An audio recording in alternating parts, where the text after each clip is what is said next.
Hello दोस्तों, तो मैं स्वागत करता हूं आपका अपने YouTube चैनल इंदौर की पाठशाला पर। और कल आपका बहुत इंपॉर्टेंट सोशल साइंस का पेपर है, तो सभी को पहले तो ऑल द बेस्ट। और हम आपके लिए लेकर आए हैं कुछ ऐसा खास जो आपको कल के पेपर में बहुत काम आने वाला है। दोस्तों आप देख सकते हैं मैंने लगभग सारे इंपॉर्टेंट क्वेश्चंस हिस्ट्री की चारों बुक में से आपके लिए निकाल कर लेकर आया हूँ। आज थोड़ा समय की कमी थी, मुझे थोड़ा इंपॉर्टेंट काम से कहीं जाना पड़ा था, इसलिए मैं आपकी क्लास ऐसे नहीं ले पाया इसके पहले, तो उसके लिए सॉरी। लेकिन अगर अब जो आप ये वीडियो देख लेंगे और इनको अगर आप एक बार भी पढ़ लेते हैं दोस्तों, तो ये आपको बहुत जल्दी से समझ में आ जाएंगे और यही आपको ऑब्जेक्टिव में भी काम आ सकते हैं दोस्तों। तो आइए समय ना गवाते हुए शुरू करते हैं, लेकिन उसके पहले आप ईमानदारी से, मैं अपना फ़र्ज़ तो निभा रहा हूँ दोस्तों, आप आपका फ़र्ज़ निभाइए, चैनल को लाइक कीजिए, अपने दोस्तों में शेयर करें, और अगर नए हैं आप तो सब्सक्राइब करें, बेल आइकन ज़रूर दबाइए, क्योंकि अभी आपके 3 पेपर और बचे हैं, आपको उसमें भी इंपॉर्टेंस बहुत मिलेगी और एग्ज़ाम के बाद भी आपको हमसे जुड़े रहना है अगर आपको फ्यूचर में कुछ अच्छा करना है तो आइए जल्दी से लाइक करें, दोस्तों में शेयर करें और कमेंट करके ज़रूर बताइए वीडियो कैसी लगी आपको दोस्तों। और जो भी इंपॉर्टेंट बात मैं आपको बताने वाला हूँ उसको कॉपी पेन लेकर बैठिए, नोट जरूर करिए। कई बच्चों से मैं जब मिलता हूँ बाद में तो मुझे पता पड़ता है कि आप कॉपी में नोट नहीं करते हैं दोस्तों, और यही एग्जाम में कहीं ना कहीं आपके 2-3 मार्क्स जो छूट जाते हैं या गलत हो जाते हैं, ऑब्जेक्टिव उसका एक रीज़न इंपॉर्टेंट है। तो कॉपी लेकर बैठिएगा, जो मैं इंपॉर्टेंट बता रहा हूँ उसको नोट ज़रूर कीजिएगा दोस्तों। तो आइए जल्दी शुरू करते हैं। पहला क्वेश्चन देखिए, चलो पहले आप इसका एक बार स्क्रीनशॉट ले लो दोस्तों, मैं हट जाता हूँ, आप इसका स्क्रीनशॉट ले लो।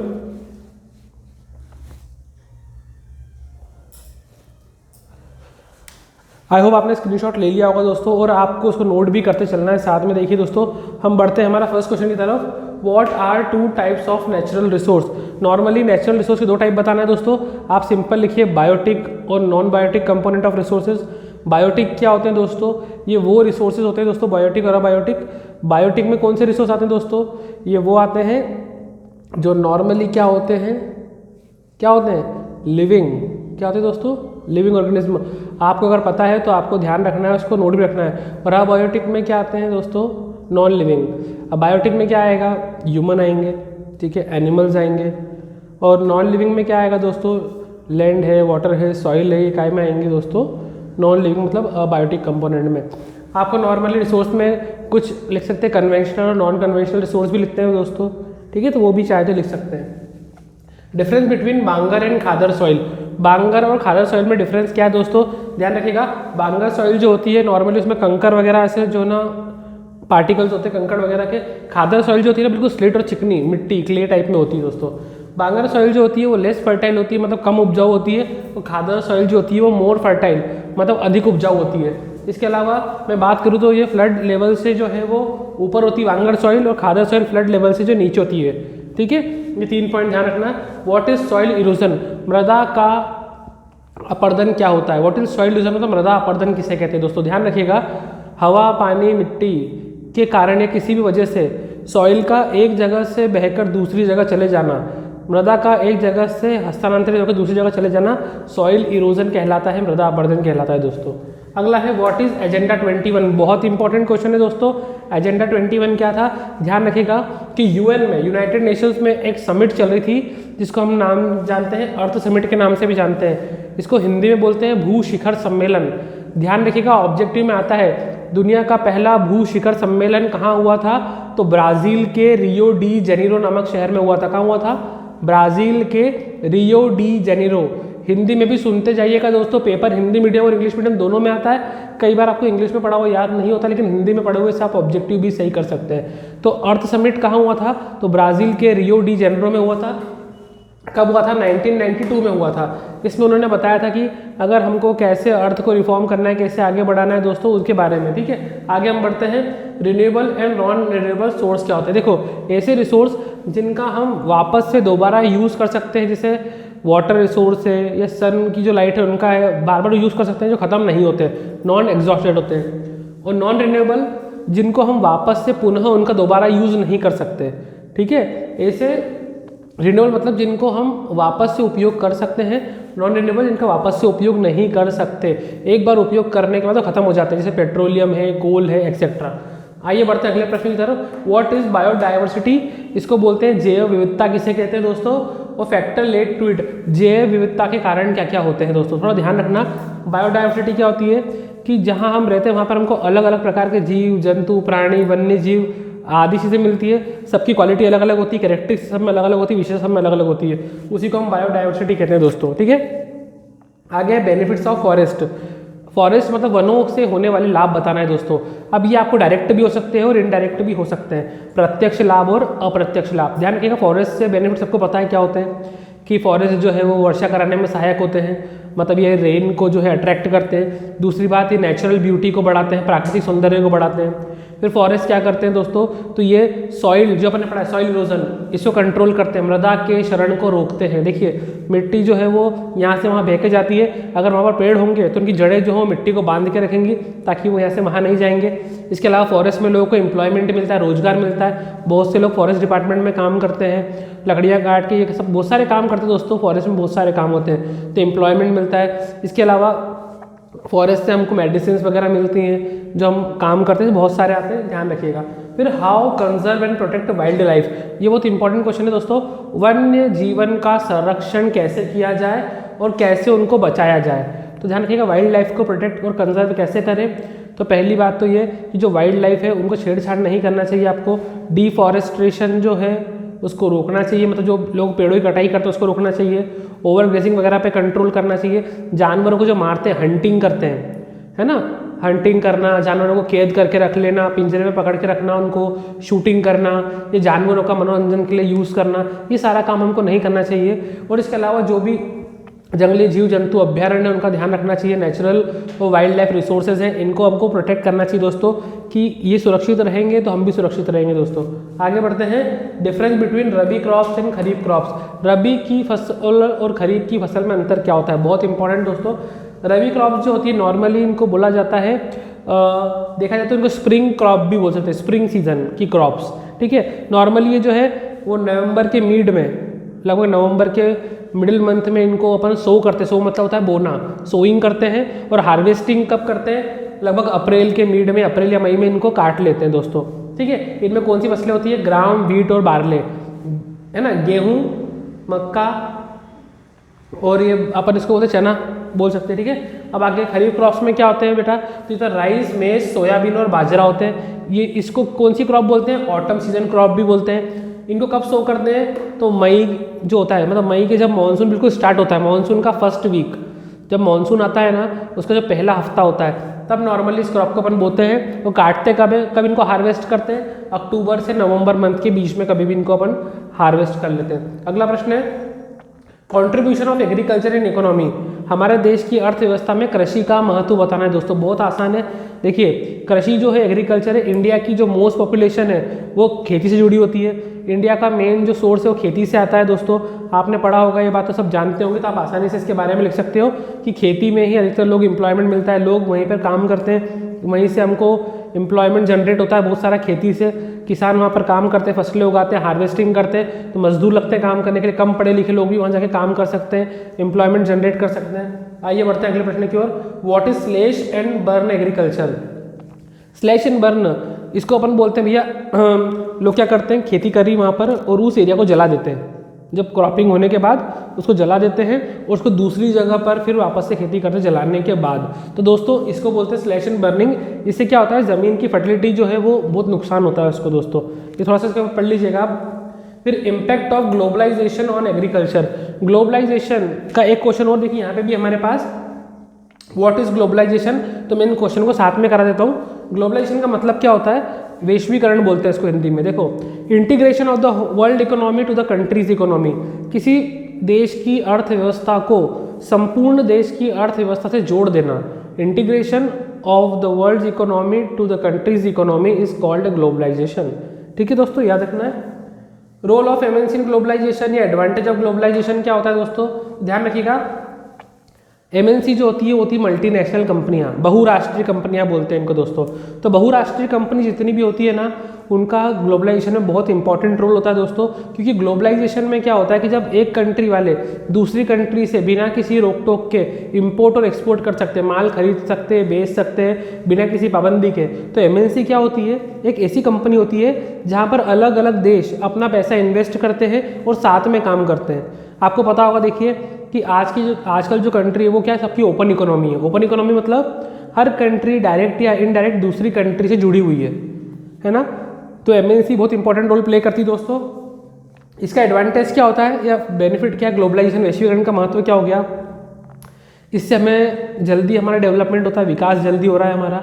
दूसरा, टेक्नोलॉजी हमारे जल्दी आ पा रही है, हम कामों को जल्दी सीख पा रहे हैं, हमारे लोगों को एम्प्लॉयमेंट भी मिल रहा है, जो बड़े लोग काम कर रहे हैं। देखो हर चीज़ के फ़ायदे भी होते हैं, नुकसान भी होते हैं। ग्लोबलाइजेशन की वजह से जो छोटे मोटे वर्कर्स उनको नुकसान भी हो रहा है, छोटी मोटी MNC की वजह से छोटी मोटी दुकान वालों को नुकसान हो रहा है, कुटीर उद्योगों को नुकसान हो रहा है, लघु उद्योगों को नुकसान हो रहा है। लेकिन अभी हमको एडवांटेज पूछे तो हम वही बताएंगे दोस्तों। तो अब यहाँ से हम यहाँ शिफ्ट कर देते हैं। Impact of globalization on agriculture, खेती पे क्या असर हुआ। देखिए कुछ मसाले, कुछ फसलें, कुछ बीज जो हमारे यहाँ अच्छी क्वालिटी के मिलते हैं, उनकी डिमांड फॉरेन कंट्रीज़ में बहुत ज़्यादा है, विदेशों में ज़्यादा होती है।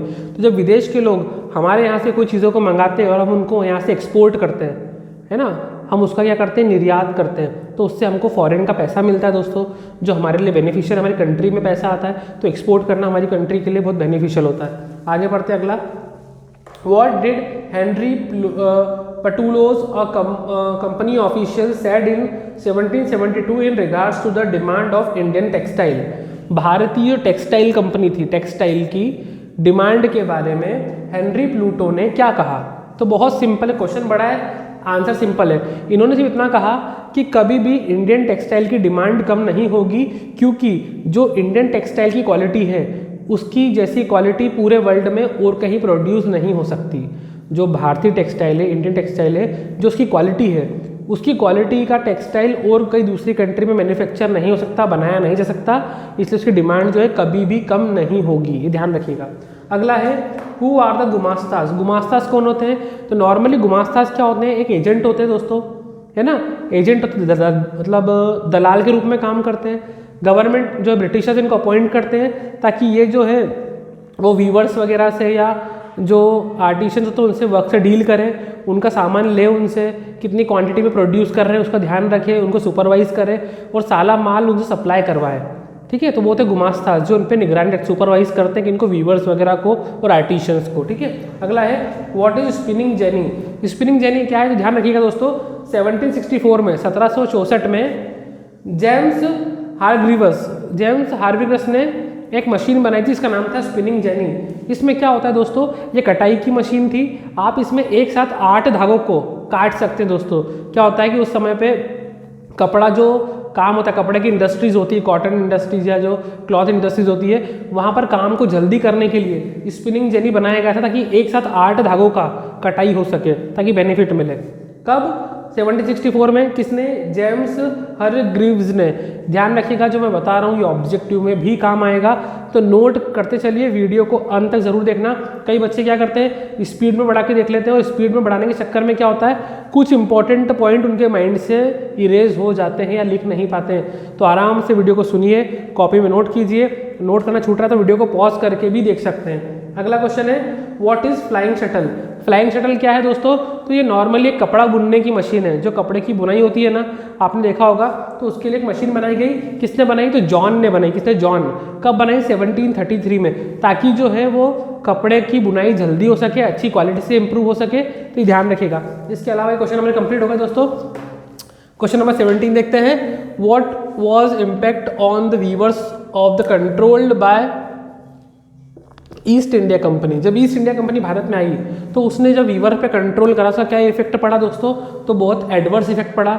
जो बुनाई करने वाले वीवर्स, उनको बोलते बुनाई करने वालों को, तो क्या हुआ कि ब्रिटिशर्स ने क्या करा, हमने देखा यहाँ पे कि गुमास्तास उनके पीछे एजेंट अपॉइंट कर दिए, ताकि कोई भी काम कर रहे हैं तो सिर्फ ये उन्हीं को बेचे और ये कम कीमत में उनसे खरीद लेते थे। इससे एक नुकसान क्या हुआ कि जो वीवर्स थे ना, वो मोल भाव मतलब बार्गेनिंग नहीं कर पाते थे, अपनी क्वालिटी को अच्छी कीमत पे नहीं बेच पाते थे। उनको मजबूरी में आकर ईस्ट इंडिया कंपनी के गुमास्तास को वो चीज़ें कम कीमत पे बेचना पड़ती थी दोस्तों। ध्यान रखिएगा, सुनिएगा, यार जो मैं समझा रहा हूँ इसको आपको कल एग्जाम में लिख कर आना है, क्वेश्चन आपको ये आएंगे ज़रूर। क्या हुआ, पहला कि वीवर्स की बार्गेनिंग पावर वीक हो गई, जो उनकी मोल भाव करने की क्षमता वो कम हो गई। दूसरा एक नुकसान हुआ कि वीवर्स को अपनी जो क्वालिटी का उतना माल का जो पैसा नहीं मिल पा रहा था। तीसरा के एजेंट जो होते थे, जो गुमास्तास होते थे, वो किसी और को माल सप्लाई नहीं करने देते थे, सारा माल खुद अपने पास ईस्ट इंडिया कंपनी के पास रख लेते थे। ठीक है, अच्छा क्यों रख लेते थे उसका जवाब भी मैं दे चुके हैं, क्योंकि हेनरी पटूलो ने पहले ही बोल दिया था कि जो इंडियन टेक्सटाइल और इंडियन जो कॉटन टेक्सटाइल की जो वैल्यूज़ है वो उनकी क्वालिटी मैच करना किसी और कंट्री के बस की बात नहीं है। अगला प्रश्न देखते हैं, वॉट आर पांचांग एंड एब्सोल्यूटिज्म। पांचांग क्या होता है और एब्सोल्यूटिज्म क्या होता है? तो देखो पांचांग क्या होता है सबको पता है, आपके घर में एक कैलेंडर आता है जिसमें वैदिक एस्ट्रोलॉजी होती है, मतलब पुराने ज़माने के जो विद्वान थे उन्होंने कुछ एस्ट्रोलॉजी करके रखी जिसके हिसाब से हम जो अलग अलग त्यौहार बनाते हैं इस पांचांग के अकॉर्डिंग ये हो रहा है। हमने देखा होगा ना कि हमारा कैलेंडर लगता है हमारे घरों में अलग अलग, तो वो हम बनाते हैं हमारे वेद पुराण के हिसाब से, जो पंडित बनाते हैं वो कैलेंडर हम लगाते हैं, इन्हीं को हम पांचांग कहते हैं दोस्तों। इसके अलावा इसमें एब्सोल्यूटिज्म है, तो ये क्या होता है, मोनार्च हैज़ एब्सोल्यूट अथॉरिटी। इसमें क्या होता है, जो मोनार्च होते हैं ना, मतलब जो राजा होते हैं उन्हीं के पास पूरी पावर होती है, या राजा से जुड़े लोगों के पास पूरी पावर होती है दोस्तों। आगे बढ़ते हैं हम, व्हाट इज चैप बुक और चैंपमैन क्या होता है? तो ध्यान रखिएगा, चैप बुक क्या होती है, तो एक बहुत छोटी सी बुक होती है जिसके अंदर लगभग 40 कुछ पेज होते हैं, जिसके अंदर पोएम्स वगैरह होती है। और चैंपमैन क्या होते हैं, ये एक पेडलर होते हैं। पेडलर मतलब जो जगह जगह ताकि किताब बेचते हैं। कौन सी किताब बेचते हैं? चैप बुक बेचते हैं, ठीक है। इन्हीं चैंपमैन की वजह से इसका नाम क्या पड़ा है, चैप बुक, क्योंकि ये छोटी मोटी बुक को जगह जगह जाके पैडलर्स जो है सेल करते थे दोस्तों। आइए बढ़ते हैं आगे, व्हाट इज प्लेटन। प्लेटन क्या है दोस्तों? तो ध्यान रखिएगा, प्लेटन जो है स्मॉल लेटर प्रेस है, जो प्रिंटिंग प्रेस का काम करती है, स्मॉल लेटर प्रेस, जिसमें हम जो है टाइप करते हैं लेटर को और वो छप जाते हैं, प्रिंट हो जाते हैं। आगे देखते हैं, what is mean by black power movement. Black power movement इसको बोलते हैं बेटा अश्वेत क्रांति, ऐसा कुछ बोलते हैं ब्लैक पावर मूवमेंट को हिंदी में।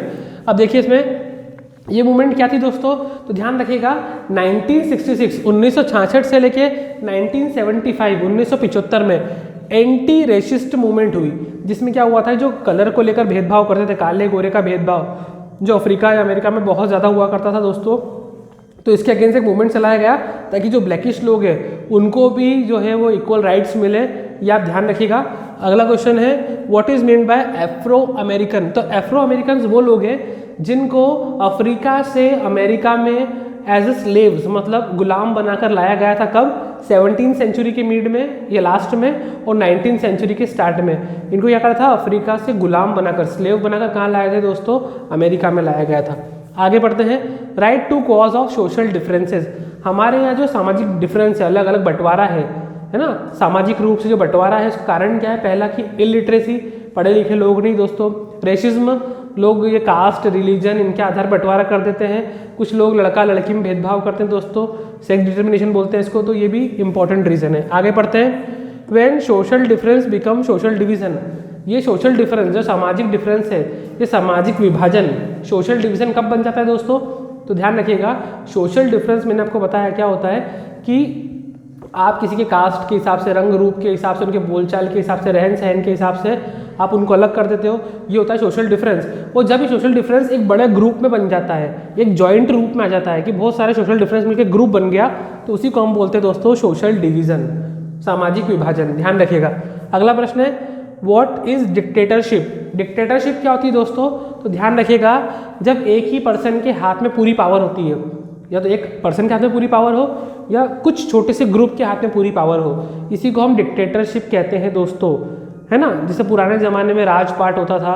देखो हिंदी मीडियम वाले बच्चों के लिए मुझे इसका एक्चुअली हिंदी प्रॉपर नहीं पता, आप इसको इंग्लिश में नोट कर लें, फिर आप आपकी बुक में देख लेंगे तो मिल जाएगा, या आप इसको गूगल से ट्रांसलेट भी कर सकते हैं। अगला प्रश्न देखिए, democracy is better than dictatorship. Democracy, प्रजातंत्र जो है वो डिक्टेटरशिप से बेटर है, क्यों? देखिए आपको पता है प्रजातंत्र क्या होता है, डेमोक्रेसी क्या होती है कि हम अपने लीडर को खुद इलेक्शन में वोट देके चुनते हैं। इलेक्शन में जो वोटिंग होती है वो बिल्कुल पार्शियल नहीं होती, अनबायस्ड होती है दोस्तों। वहाँ पर लीडर हम खुद चुनते हैं और वही हमारे लिए लॉ बनाता है, वही हमारे लिए काम करता है ना, और वो सब बातों को ध्यान रखना पड़ता है। लेकिन डिक्टेटरशिप में क्या होता है, पूरी पावर एक पर्सन के अकॉर्डिंग उसके हाथ में होती है, तो वो जैसे चाहे लॉ बना सकता है, जो कानून बनाएगा सबको वो मानना पड़ेंगे दोस्तों। ठीक है, समझ में आ रहा है? देखिए मेरी थोड़ी सी स्पीड तेज़ है आज क्योंकि टाइम कम है, आपको याद भी करना है, तो अगर आपको कुछ बाई चांस छूट रहा हो दोस्तों तो वीडियो को प्लीज़ पीछे आप वापस से जाकर स्टार्टिंग से देख सकते हैं। एक दो बार वीडियो को देखेंगे आप और इसको नोट करेंगे पॉज करके, तो आपको समझ में आ जाएगा अच्छे से। अगला प्रश्न है, what is economic equality. Economic equality क्या होती है दोस्तों? सिंपल है, अर्थव्यवस्था के आधार पर समानता क्या होती है। अर्थव्यवस्था के आधार पे समानता क्या होती है दोस्तों? कि जब सबके पास इक्वल डिवीजन ऑफ प्रॉफिट हो, है ना, अमीर बहुत अमीर नहीं हो, गरीब बहुत गरीब नहीं हो, सोशल सब लेवल पे बराबर हो, सभी को प्रॉपर सैलरी मिले एक जैसी, कोई भी भेदभाव करके किसी को ज़्यादा किसी को कम पैसा नहीं देना दोस्तों। इक्वल काम के लिए इक्वल अमाउंट डिवीज़न होना चाहिए, लड़का लड़की में भेदभाव नहीं होना चाहिए। अमीर गरीब है ठीक है अपनी जगह है, लेकिन दोस्तों अगर वो काम करते हैं और काम सेम करते हैं तो ऐसा नहीं कि मेरी कास्ट का है मेरी जाति का है तो मैं इसको ज़्यादा पैसा दूंगा, ऐसा कुछ भेदभाव नहीं होना चाहिए। व्हाट इज़ बार्टर सिस्टम, है ना। बार्टर एक्सचेंज क्या है? बार्टर एक्सचेंज को बेटा एक अपन सिंपल भाषा में बोले तो इसको बोलते हैं वस्तु विनिमय प्रणाली। क्या है? वस्तु विनिमय प्रणाली, बार्टर सिस्टम। देखिए पुराने ज़माने में जब पैसे नहीं होते थे, मनी नहीं चलती थी या मनी का इन्वेंशन नहीं हुआ था, तो उस समय क्या होता था कि लोग वस्तु के बदले में वस्तु का लेन देन करते थे। जैसे एग्जाम्पल के लिए मैंने बोला कि मेरे पास गेहूँ की बोरी है, दूसरे के पास चावल की बोरी है, तो मान लो मैंने अपने गेहूँ के बदले में उसे चावल एक्सचेंज कर लिए, तो ये होता था बार्टर सिस्टम, वस्तु के बदले में वस्तु का लेन देन। ठीक है, इसी को बोलते हैं वस्तु विनिमय प्रणाली। आगे व्हाट इज डेब्ट ट्रैप। डेब्ट ट्रैप क्या होता है? देखो ट्रैप मतलब पिंजरा और डेब्ट मतलब ऋण, तो इसको हिंदी में बोलते हैं ऋण जाल। ऋण जाल किसे कहते हैं? डेब्ट ट्रैप, ऋण जाल। देखो जाल क्या होता है? अगर एक बार कोई जाल में फंस जाए तो वो उल्टा उसमें उलझता जाता है, बाहर नहीं आ पाता है। ठीक है, डेब्ट मतलब ऋण, कर्जे का जाल। देखिए कई बार इंसान क्या करता है, किससे लोन ले लेता है और वो लोन की अमाउंट को पे करने में अनेबल हो जाता है, मतलब उसका ऋण का भुगतान नहीं कर पाता है और उसका भुगतान करने के लिए वो किसी और से लोन ले लेता है। ठीक है, फिर वो यहाँ से लोन की अमाउंट वहाँ दिया, फिर उसके लिए वो किसी और से लोन लेगा, तो इसे बार बार लोन एक से लेके दूसरे को देना, दूसरे से लेके पहले को अमाउंट देना, तो इससे क्या होता है इंसान हमेशा कर्जे में दबता जाता है। इसी को हम बोलते हैं दोस्तों डेब्ट ट्रैप। एक तरीके से ऋण के जाल में फंस जाना, ताकि वहाँ पर जाकर आप कुछ भी नहीं कर सकते, आप उसी जाल में उलझ गए हो, बाहर नहीं निकल सकते। नॉर्मली गाँव में क्या होता है, किसानों के पास पैसा नहीं होता, वो क्या करते हैं किसी ज़मींदार से, लैंडलॉर्ड से पैसे उधार ले लेते हैं कि भैया जब मेरी फसल अच्छी हो जाएगी तो मैं आपको पैसे वापस दे दूंगा। किसी कारण से मानसून की वजह से फसलें ख़राब हो गई, मान लो वो किसान नहीं दे पा रहा है, तो वो क्या करता है अपना घर या जो भी गिरवी रखता है वो दूसरा इंसान छीन लेता है, या फिर वो किसी और से पैसे गिरवी रख के या उधार लेकर किसी और को दे देगा। तो ऐसे वो डेब्ट जाल होता है दोस्तों। आगे right the function of money. मुद्रा के कार्य क्या होते हैं दोस्तों? जब मनी का बन गया, इन्वेंशन हो गया, तो मुद्रा का काम क्या हो गया? पहला हो गया दोस्तों एक्सचेंज वैल्यू होती है मुद्रा की, आप उसके बदले में कोई भी चीज़ ले सकते हो। मुद्रा जो होती है उसके अंदर होल्ड पावर होती है दोस्तों, जैसे आपने कोई सामान घर में रखा तो उसकी वैल्यू ज़रूर समय के साथ कम हो जाती है, लेकिन पैसे की वैल्यू कम नहीं होती। आज अपने जेब में 100 रुपये रखे हैं तो 10 दिन बाद भी 100 का नोट ही रहेगा वो, लेकिन अगर आपने नया फ़ोन खरीदा मार्केट से 10 दिन बाद आप बेचने जाओगे तो उसकी वैल्यू कम हो जाएगी। पर मनी में ऐसा नहीं होता, मनी के पास पावर होती है। दूसरा, मनी जो है वो यूनिवर्सल अप्लीकेबल है, आप उसको कहीं भी चला सकते दोस्तों, जिस देश की करेंसी होती है वो वहाँ पर वो अप्लीकेबल होती है। तो मनी के से बहुत सारे फ़ायदे, डिफ़र्ड पेमेंट करने में काम आता है, जब आपको थोड़ा थोड़ा भुगतान करना हो तो आप उसको कर सकते हैं मुद्रा से। आगे देखते हैं दोस्तों, right defect of barter system. भाई मनी क्यों बनाई गई? बार्टर सिस्टम में क्या प्रॉब्लम थी, क्या कमियाँ थी? तो पहली दिक्कत आती है दोहरे संयोग का अभाव। वस्तु विनिमय प्रणाली के दोष क्या है? पहला, दोहरे संयोग का अभाव, इसको इंग्लिश में बोलते हैं double coincident of wants. Double coincident of wants. देखो ये बहुत कम होता था कि जो आपको चाहिए वो जिस व्यक्ति के पास है उसको भी वही चाहिए हो जो आपके पास हो। फॉर एग्जाम्पल, मान लो मेरे पास एक अच्छा बड़ा पानी का कुआं है, दूसरे के पास तेल का कुआं है। अब मान लो मुझे तेल चाहिए खाना बनाने के लिए, और मैं गया उसके पास कि भैया लो 1 बाल्टी पानी लो तो बदले में मुझे 1 बाल्टी तेल दे दो। लेकिन सामने वाला अगर ये बोल दे कि नहीं, ये मेरे पास पानी अवेलेबल है, मुझे नहीं चाहिए आपका पानी, तो फिर वहाँ प्रॉब्लम आ जाती है, क्योंकि आपको ऐसा इंसान ढूंढना पड़ेगा जो आपको आपकी वस्तु के बदले में जो आपको चाहिए वो दे दे। तो ये ढूंढना बहुत मुश्किल पड़ता था। दूसरी बात, डिफ़र्ड पेमेंट की प्रॉब्लम। डिफ़र्ड पेमेंट मतलब आप छोटा छोटा भुगतान नहीं कर सकते। मान लो आपको सिर्फ 1 गिलास दूध चाहिए और सामने वाले को आपको दूध के बदले में 1 किलो सोना देना पड़ रहा है, तो कितना नुकसान की बात है। कोई कॉमन मेजरमेंट नहीं था। तीसरा पॉइंट ये कि उनके बीच में तुलना करने के लिए कोई भी कॉमन मेजरमेंट नहीं था कि एक आधार हो कि इसके आधार पे वैल्यू कम ज़्यादा हो जाती है, वो नहीं था दोस्तों। ठीक है, आइए बढ़ते हैं आगे। What are the source of loan in rural area. गाँव में, ग्रामीण में ऋण के लिए साधन कौन कौन से होते हैं? कहाँ कहाँ से इंसान रूरल एरिया में लोन ले सकता है दोस्तों? तो ऋण कहाँ कहाँ से मिलते हैं दोस्तों? या तो आप ज़मींदार से ले लो, लैंडलॉर्ड से ले लो, या गाँव में रीजनल रूरल बैंक होता है वहाँ से ले लो, या गाँव में कोई भी बड़ा अपना आपका कोई रिलेटिव हो आप वहाँ से लोन ले सकते हो, या नाबार्ड होता है एग्रीकल्चर बैंक का, वहाँ से भी लोन ले सकते हो दोस्तों। आगे ग्लोबलाइजेशन के आपको मैंने तीनों क्वेश्चन समझा दिए थे दोस्तों। आगे बढ़ते हैं हम। व्हाट इज़ कोपरा? कोपरा क्या होता है दोस्तों? तो कोपरा जो होता है वो होता है कंज्यूमर प्रोटेक्शन एक्ट, जो 1986 में इंडियन गवर्नमेंट लेकर आई थी। क्यों? क्योंकि जो उपभोक्ता के साथ शोषण हो रहा है, कंज्यूमर के साथ एक्सप्लॉयटेशन हो रहा है, उसको रोकने के लिए क्या बनाया गया था? Consumer protection act 1986। इसका ऑब्जेक्टिव क्या था? कि ग्राहकों को एजुकेट करवाना, उनको अपने अधिकारों की जानकारी देना, उनको शिक्षित बनवाना, और जो उनके साथ अनफेयर ट्रेड प्रैक्टिस हो रही है, मतलब जो उनके साथ गलत तरीके से व्यापार हो रहा है, जिनको ठगी हो रही है, उसको रोकना, ख़त्म करना, इसके लिए बनाया गया था कंज्यूमर प्रोटेक्शन एक्ट कोपरा। ध्यान रखिएगा, इसको बोलते हैं उपभोक्ता संरक्षण अधिनियम 1986, जिसका अभी के अभी लेटेस्ट वर्जन आ गया है कंज्यूमर प्रोटेक्शन एक्ट 2019। ध्यान रखिएगा, पेपर में अगर आपको आ जाए कि उपभोक्ता संरक्षण अधिनियम का नवीनतम रूप, तो 2019 में 2019, ध्यान रखिएगा, उपभोक्ता संरक्षण अधिनियम 2019, कंज्यूमर प्रोटेक्शन एक्ट 2019। आइए आगे बढ़ते हैं लास्ट क्वेश्चन की तरफ। राइट टू इन्फॉर्मेशन क्या है दोस्तों? राइट टू इन्फॉर्मेशन मतलब सूचना प्राप्त करने का अधिकार। भारत सरकार ने 2005 में एक ऐसा एक्ट बनाया, एक ऐसा अधिनियम बनाया जिसके द्वारा कोई भी व्यक्ति जो है वो सरकारी क्रियाकलाप, सरकारी कामकाज की जांच करने के लिए, मतलब उसके क्या चल रहा है सरकार में, आप जो टैक्स भर रहे हो उनका कहाँ यूज़ हो रहा है, गवर्नमेंट कौन सी स्कीम में पैसा लगा रही है, गवर्नमेंट कहाँ रोड बनवा रही है, क्या प्लान चल रहे हैं, तो गवर्नमेंट के डिपार्टमेंट की जानकारी लेने के लिए RTI बनाया गया। क्यों बनाया गया? ताकि सरकारी काम का जो पब्लिक के बीच में ट्रांसपेरेंसी आए, एक पारदर्शिता आए, कि लोगों को पता पड़े कि गवर्नमेंट क्या काम कर रही है, कैसे कर रही है, आपका पैसा कहाँ लग रहा है, ताकि लोगों को सरकार पे मतलब एक विश्वास हो जाए, वो गवर्नमेंट डिपार्टमेंट वाले लोग भी अपना काम ठीक से कर सके बिना किसी फ्रॉड के। तो दोस्तों अभी मैंने आपको जो क्वेश्चन पढ़ाए हैं ये आपके एग्जाम के लिए बहुत बहुत इंपॉर्टेंट है, वेरी इंपॉर्टेंट क्वेश्चन। अगर आप इन्हीं को तैयार कर लोगे तो कल का पेपर आपका बहुत अच्छा जाने वाला है दोस्तों। इन्हीं में से हो सकता है आपके बहुत सारे ऑब्जेक्टिव बन जाएं, जैसे earth summit Brazil Rio de Janeiro में हुआ था 1992 में, रबी खरीफ कभी क्रॉप में आ सकता है डिफरेंस। ये आपको मैंने स्पाइनिंग जेनी, गोमास्ता, फ्लाइंग शटल, या फिर ये प्लोटो की ये आपको मैंने बहुत सारे ऑब्जेक्टिव बताए हैं। यहाँ पर मैंने आपको कोपरा एक्ट बताया, इन्फॉर्मेशन एक्ट बताया, ये बहुत सारी चीज़ें मैंने आपको ऐसी बताई हैं जो आपको एग्जाम में ऑब्जेक्टिव में आ सकती है।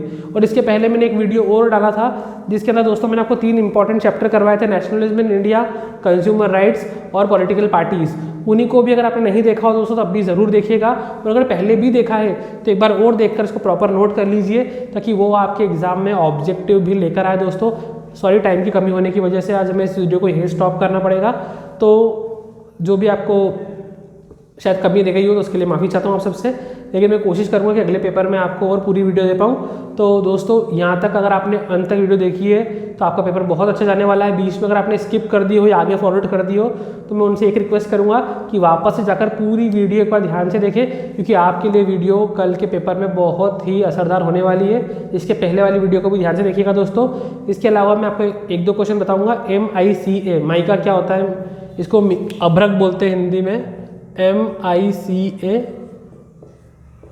इसके यूजेस जरूर देख लीजिएगा कि अभ्रक क्या होता है, इसके उपयोग क्या होते हैं, ये माइका कहाँ पर मिलता है, इसके यूजेस क्या होते हैं दोस्तों, इसको भी एक बार पढ़ लीजिएगा, 3 नंबर में आ सकता है।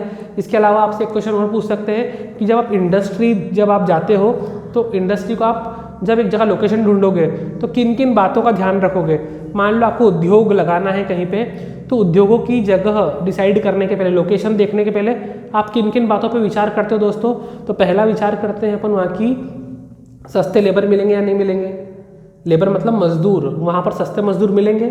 दूसरा पॉइंट जो हम ध्यान रखते हैं दोस्तों कि वहाँ पर हमको ट्रांसपोर्टेशन फैसिलिटी है या नहीं है।